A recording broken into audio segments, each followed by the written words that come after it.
समूद की कौम के लोग 70 बुतों की पूजा करते थे। जब वो लोग बहुत ज्यादा गुमराह हो गए तो अल्लाह ने 16 साल के एक लड़के को नबी बनाकर उनकी तरफ भेजा। ये लड़का और कोई नहीं बल्कि नबी सालेह अलैहिस्सलाम थे। उन्होंने अपनी कौम को अल्लाह के दीन की दावत देना शुरू की। इन पत्थर के खुदाओं को छोड़ो। लेकिन वो लोग नहीं माने। इसी तरह कई साल गुजर गए और बहुत थोड़े से लोग ही ईमान लाए। एक दिन सालेह अलैहिस्सलाम ने कहा कि ऐ लोगों, आज इस बात का फैसला कर ही लेते हैं कि तुम्हारे खुदा सच्चे हैं या मेरा खुदा सच्चा है। मैं तुम्हारे सामने दो बातें रखता हूं, या तो तुम मुझसे कोई ख्वाहिश करो और मैं अपने रब से दुआ करके तुम्हारी वो ख्वाहिश पूरी करूंगा, या फिर मैं तुम्हारे इन बुतों से सवाल करूंगा। अगर वो मेरे सवाल का जवाब देंगे तो तुम उनकी इबादत करते रहना और मैं तुम्हें छोड़कर चला जाऊंगा, क्योंकि मैं तुमसे नाराज हूं और तुम लोग मुझे पसंद नहीं करते। उन लोगों ने कहा, ठीक है, तुमने इंसाफ की बात की है।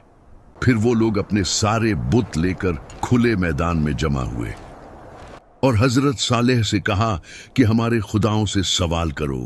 हजरत सालेह सबसे बड़े बुत के पास गए और उन लोगों से उसका नाम पूछा। लोगों ने उस बुत का नाम बताया।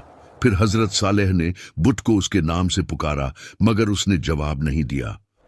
फिर दूसरे बुत को पुकारा, फिर तीसरे को, और इसी तरह तमाम बुतों को पुकारा, मगर किसी ने जवाब न दिया। फिर उन्होंने कहा, देखो, मैंने तुम्हारे सारे खुदाओं को पुकारा मगर किसी ने जवाब न दिया। अब तुम लोग मुझसे सवाल करो ताकि मैं अपने रब से दुआ करूं, वो तुम्हारी बात कबूल करेगा। फिर उन लोगों ने खुद अपने बुतों को पुकार कर कहा कि ऐ हमारे खुदाओं, तुमने सालेह का जवाब क्यों नहीं दिया? लेकिन वो फिर भी नहीं बोले। उन्होंने सालेह से कहा कि तुम कुछ देर के लिए हमें अकेला छोड़ दो, हम अपने बुतों से अकेले में बात करना चाहते हैं। ये सुनकर सालेह अलैहिस्सलाम कुछ देर के लिए वहां से चले गए। फिर वो लोग उन बुतों के सामने गिर पड़े और कहने लगे कि आज अगर तुमने सालेह को जवाब न दिया तो हमारी इज्जत खराब हो जाएगी। फिर उन्होंने सालेह को दोबारा बुलाया और कहा, अब इनसे सवाल करो, ये जरूर जवाब देंगे। सालेह अलैहिस्सलाम ने एक एक करके सब बुतों को पुकारा, मगर कोई जवाब ना आया। फिर सालेह ने उन लोगों से कहा कि सारा दिन गुजर गया है और ये सब मेरे सवाल का जवाब नहीं दे रहे।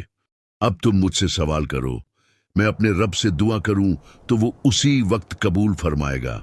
फिर उन लोगों ने अपने सरदारों और बुजुर्गों में से 70 आदमी सिलेक्ट किए और सालेह से कहा कि हमारे ये लोग तुमसे सवाल करेंगे। अगर ये लोग तुम्हारी गवाही दे